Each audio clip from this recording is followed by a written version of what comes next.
So if we look at that model, let's say of a government and the people, Yes. what you were saying just now, whereas the government decrees by law that you must pay tax, that model, if it was on a community level and there was an agreement Yes. between the members Yeah. to put aside Yeah. an amount of money into a pool Yeah. for their mutual benefit, Yes. that would be a win-win It system. would be wonderful. And that is really what it was meant to be. Nobody, I don't believe for one moment, because there's no proof of it in history, that taxation was a law. It was made a law by people that were only interested in feathering their own nests. It never was a law.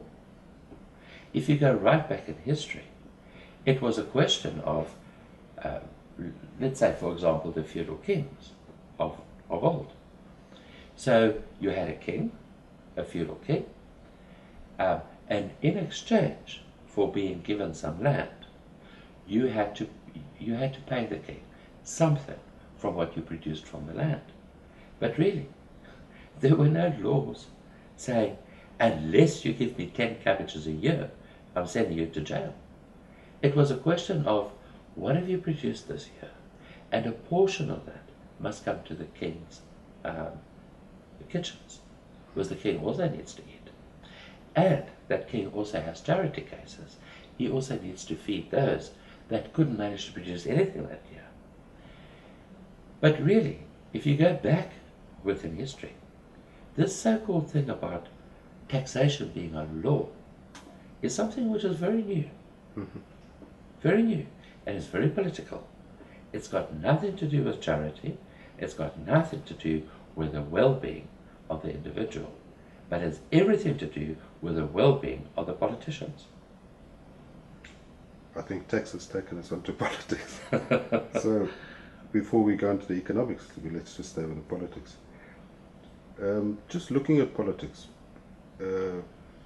what you just mentioned about feudal kings, let's say. Yes. It seems as though at some point in time the king made a deal with the aristocracy or the barons, and then there came another point in history where the barons seem to have made a deal with members of the public, and we had parliament starting.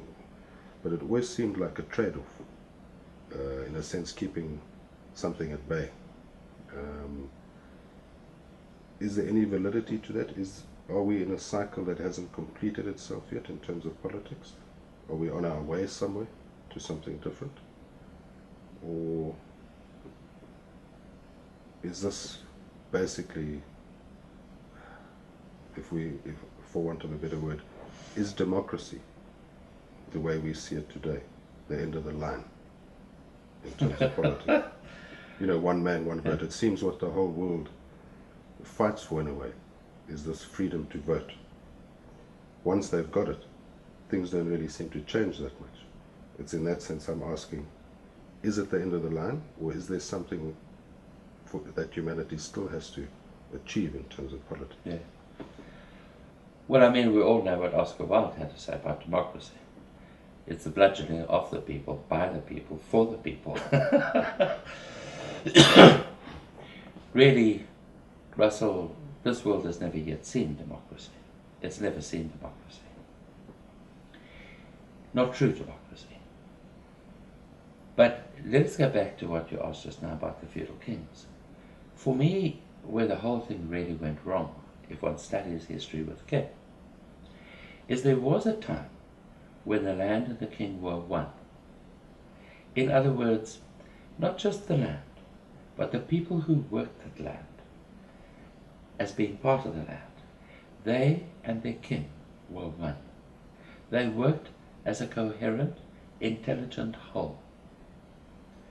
Really, where politics started to come in is, as you mentioned just now, about the barons. Now, I'm not too sure whether you and I are on the same page when it comes to barons, but I'll tell you what my knowledge of history tells me about barons.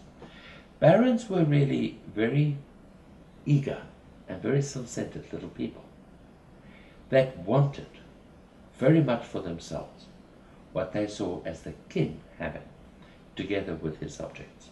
They wanted it for themselves. but not in the sense that they had any real interest in the subjects, but they saw it as a possibility for having power over.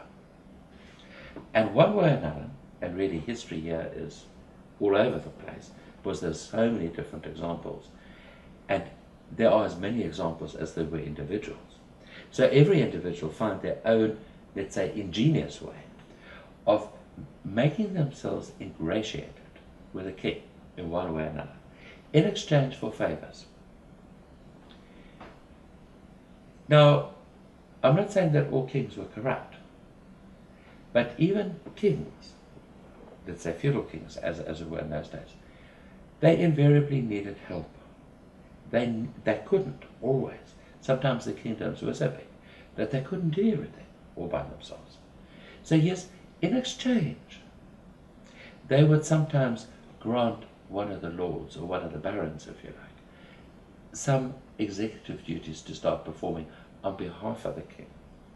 And that really, as simple as it sounds, but that was the beginnings of politics, as we know it today.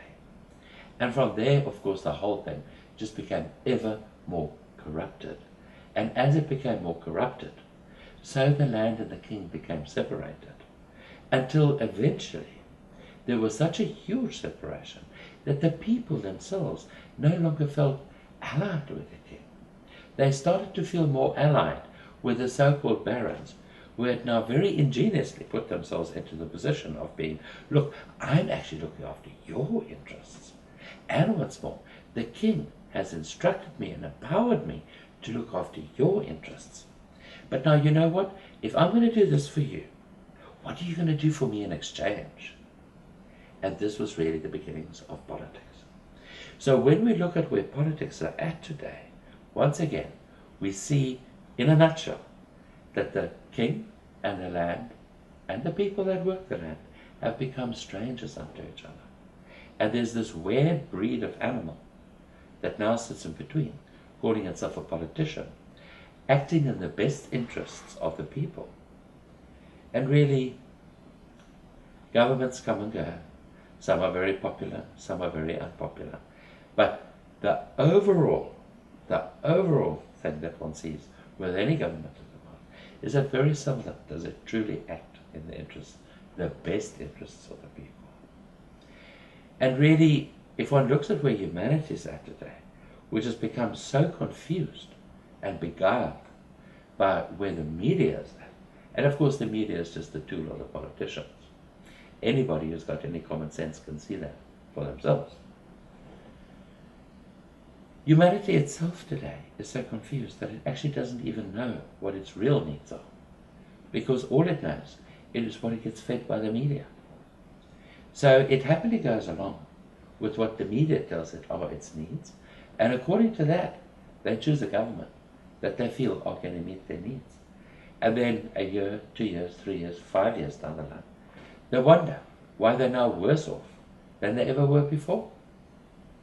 But really, at the end of the day, it boils down to, once again, handing its power over to some imagined big brother that's going to make life better for them.